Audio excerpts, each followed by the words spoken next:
अस्सलाम वालेकुम व्यूअर्स, इन पेज की नेक्स्ट क्लास में आपकी खिदमत में हाजिर हूँ। इस क्लास में हम ये सीखेंगे कि हम किस तरह एक फार्म तैयार कर सकते हैं। जिस तरह आपने मुख्तलिफ जॉब्स में अप्लाई किया होगा, मुख्तलिफ किसी एकेडमी में या किसी स्कूल में या कॉलेज में अप्लाई किया होगा, तो आपको एक फॉर्म फिल करना पड़ता है। तो वो फॉर्म किस तरह हम क्रिएट करते हैं वो आज हम इस ट्यूटोरियल में सीखेंगे। सबसे पहले मैं यहाँ टाइप कर लेता हूँ दाखिला फॉर्म।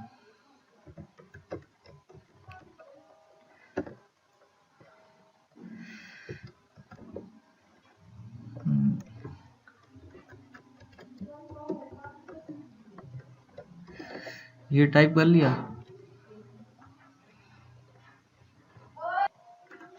ये टाइप कर लिए। अभी हम इसे सेंटर लाइन करते हैं और इसका फॉर्मेट थोड़ा सा बड़ा कर देते हैं। 36 कर दिया मैंने। उसके बाद मैं इसे स्टार्ट में ले जाता हूँ और यहाँ पे लिख देता हूँ इसका फॉर्मेट छोटा करके 24 और यहाँ लिख देता हूँ नाम।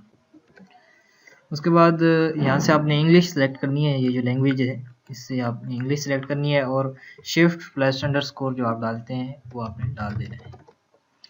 लास्ट में हम जाके इसमें इसे नीचे करेंगे इंटर करके।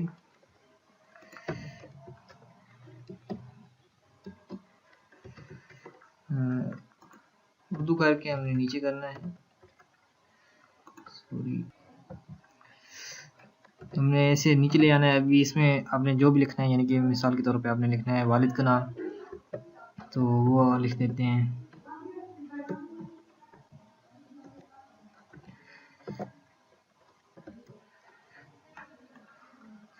सॉरी, वालिद का कान लिख दिए।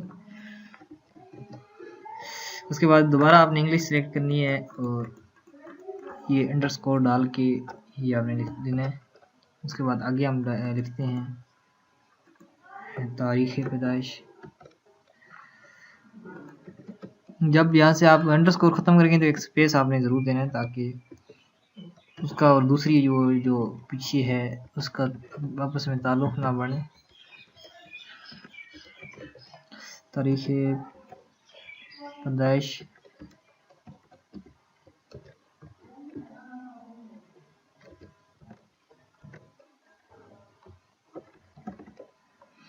और उसके बाद दोबारा आपने ये ऐसे लिख के और उर्दू सेलेक्ट करके और आपने स्पेस देनी है इस साइड पे और इंटर करके नीचे आ जाना है। फिर आपने लिखना है जो भी आप लिखना चाहते हैं। ये मिसाल के तौर पर पता हम लिख देते हैं।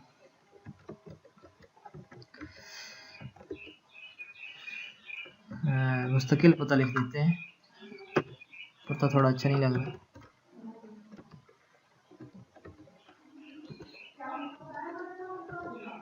मुस्तकिल पता।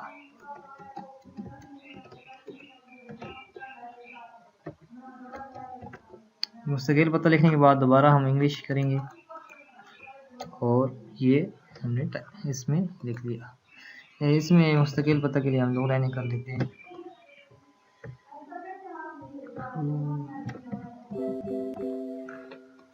इसे थोड़ा सा कम करके।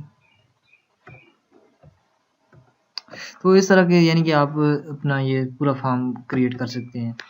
उम्मीद करता हूँ दाखिला फॉर्म बनाने का आपको समझ आ गई होगी। अभी दरअसल ये वीडियो बना रहे हैं, थोड़ी सी वैसे ध्यान भी आपकी बातों की तरफ है, तो जब वो पूरा कंसंट्रेशन उधर होती है तो वो फॉर्म सही बनेगा। अपनी तरफ से हमने पूरी कोशिश की है कि आपको ये समझ आ जाए। मज़ीद अगर आपने समझना है तो अपना सवाल हमें लिखें। इसके अलावा अगर कुछ बात समझ ना आए तो वीडियो दोबारा देखें और यहाँ से इंग्लिश और उर्दू का ज़रूर ख्याल करें। वो इसलिए अभी डबल लाइन नहीं आई कि उर्दू हमने सेलेक्ट नहीं किया था। इंग्लिश और उर्दू का आपने लाजमी ख्याल रखना है। जब शिफ्ट प्लस आपने अंडरस्कोर ये लाइन डालनी हो तो आपने इंग्लिश सेलेक्ट करनी है और आपने जब लिखना हो तो ये आप इंग्लिश वाला लिखेंगे। उम्मीद करता हूँ इस वीडियो की आपको समझ आ गई होगी। मिलते हैं नेक्स्ट वीडियो में, तब तक के लिए अल्लाह।